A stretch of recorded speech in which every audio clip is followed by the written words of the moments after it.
নমস্কার বন্ধুরা, আমি অরিন্দম চলে আসলাম আজকে এই মুহূর্তে বিরাট বড় একটা এসএসসি 26,000 শিক্ষকের চাকরি বাতিল মামলার গুরুত্বপূর্ণ আপডেট নিয়ে।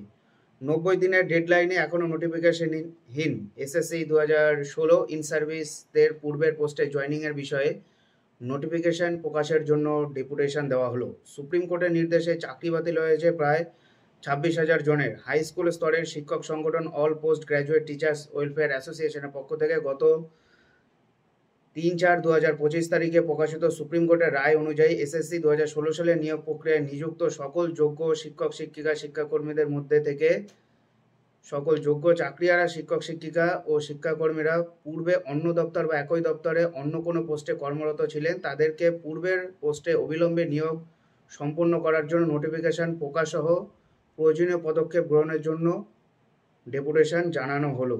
2016 সালে নিয়োগ সংক্রান্ত সুপ্রিম কোর্টের রায় অনুযায়ী নিযুক্ত যে সকল চাকরিহারা শিক্ষক শিক্ষিকাদের অন্য পোস্টে কর্মরতদের পূর্বের পোস্টে রিজয়নিং সংক্রান্ত নোটিফিকেশন প্রকাশ সহ অবিলম্বে প্রয়োজনীয় পদক্ষেপ গ্রহণের জন্য 29 মে বৃহস্পতিবার হাই স্কুল শিক্ষক সংগঠন all post graduate teachers welfare অ্যাসোসিয়েশনের পক্ষে থেকে শিক্ষামন্ত্রী, স্কুল শিক্ষা কমিশনার, শিক্ষা সচিব, বোর্ড সভাপতি ও এসএসসির চেয়ারম্যানকে দাবিপত্র দেওয়া হলো এবং বোর্ড ও বিকাশ ভবনে আধিকারিকদের সাথে আলোচনা করা হলো।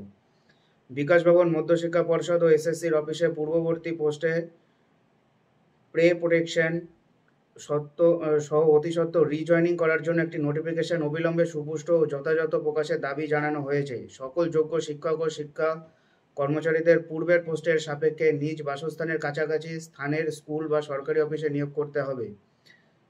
যে সকল যোগ্য শিক্ষক শিক্ষিকায় স্কুলকর্মী পূর্বে স্কুল ও মাদ্রাসা স্তরে primary graduate, 9-10 upper primary, honours, PG এবং গ্রুপ ডি পোস্টে কর্মরত ছিলেন তাদেরকে পুনরায় সেই পোস্টে নিজের জেলার বাড়ির কাছে ভ্যাকেন্ট পোস্টে নিয়োগের ব্যবস্থা গ্রহণ করতে হবে। যারা এসএসসি 2016 ইন সার্ভিস থাকায় অন্য চাকরিতে নির্বাচিত হয়ে যোগদান করেনি তাদের পূর্বের চাকরিতে জয়েন করার জন্য নোটিফিকেশন প্রকাশ করতে হবে।